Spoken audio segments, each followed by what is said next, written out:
Hello everyone, I'm Slave, and welcome to Conditional 3 Turn of VoD. The main goal here is to be able to fish for a 1 RKO with Super Heath on Limstella, trying to get 1 in 4 crits of the Brave Lance, but easily transitioning to 4 turn instead if that misses. And so the first thing to be done when doing that is to have Nils be in range of dancing Heath after he takes Pent and uses the Pure Water. Heath gets the boots here and needs that to reach certain parts of the map after being warped. This warp is a 10 range warp from Lucius, which just means he needs 20 magic, unlike the 22 that this particular Lucius has. And Heath's going to drop Pent onto the forest so that Pent can pretty much faces really trivial hit rates against everything that attacks him, and is also perfectly in range to do everything that he needs to do in the subsequent turns, including rescuing the Hector carrier and warping Hector on turn 3 if the boss dies. Now, it's also time for Vida to be warped, because there's a Wyvern Lord in range of Heath and Pent that doesn't necessarily die on enemy phase, and Vida needs to be in range of finishing him off with a 2-range weapon, which can be done by warping her, doing a 6-range warp with Priscilla, so 12 magic on that particular tile.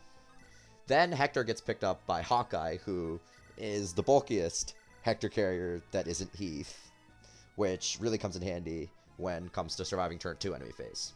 He wants to take a Pure Water also on turn 1 since he'll be busy turn 2. Now on enemy phase, this group of Wyverns needs to die so that Hector can be safely dropped. And most of the unpromoted guys just suicide on Heath, since they can't really reach Pent and also have really terrible hit on Pent. And this guy actually crits Heath, but that doesn't matter. He just dies. And the Lord is going to go for Pent instead. But on this take, he gets crit. But if he didn't, Vida could just murder him in return.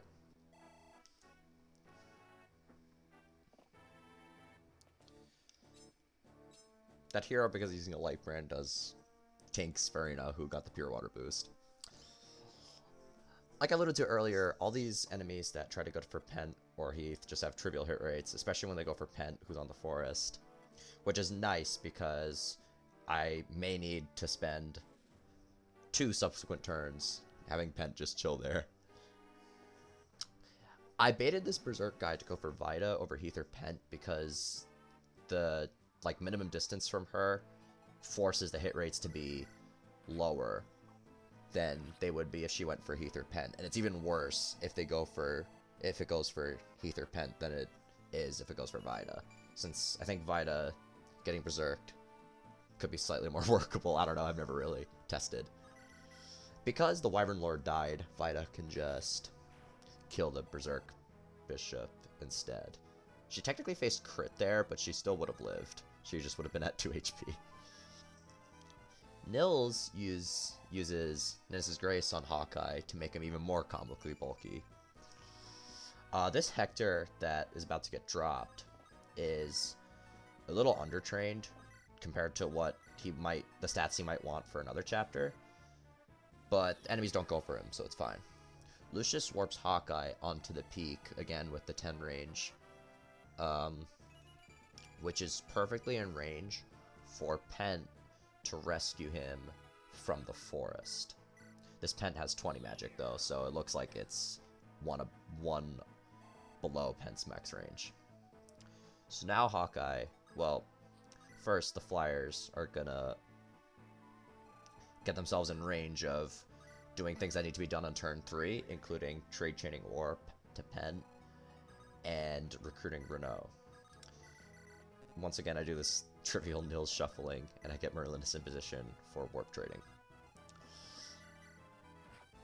So first, Heath kills this bolting guy so that he can't annoy the other units, which leads to these shamans spawning, but they have terrible hit rate on Heath. Because Heath gets hit by bolting here, though, this would be a situation where it's probably better for me to just try to transition to the 4 turn by elixiring and ending my turn in front of Limstella. But in this, like, demonstration, I just go for the 3-turn anyway, because with the magic of seeing the RNs, saw that I could crit. These monks, again, well, as you were seeing, we're doing 0 damage to Hawkeye, but the one that gets forced to attack up close doesn't die in a turn because these monks have lightning, which means they're not weighed down. Meaning that sniper can't actually attack Hector, period. He can attack Hawkeye, but he also does no damage barely any damage to Hawkeye.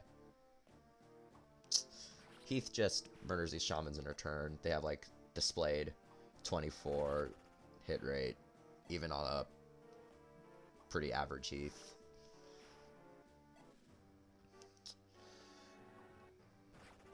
Pen obviously does not need to kill that bishop, but he does because thunder critting is funny.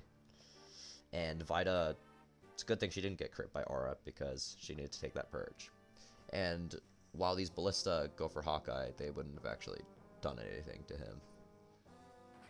They do 6 damage, about 6 damage each. And the sniper does a similar amount. This druid is slightly more likely to hit Heath than his shaman counterparts, but not very likely. Still. About 34 displayed hit on a 60 void Heath. Now, I do one round Limstella here, but ordinarily I would just Elixir there, because Limstella would be forced to go for Heath since no one else is in her range. And that's a guaranteed, like, that's a guaranteed kill on the following player phase. Heath only needs 25 strength to do that 6-hit KO, but this one has capped. Now it's time to warp Nils with Lucius. Technically that range is a little overkill, but I mean, Lucius is here, so might as well use him. Now I Hermern Warp and do the classic convoy abuse by depositing it and then withdrawing it, all on the same action, both on the same action as trading it. Now Fiora gives it to Farina, and Farina gives it to Pent.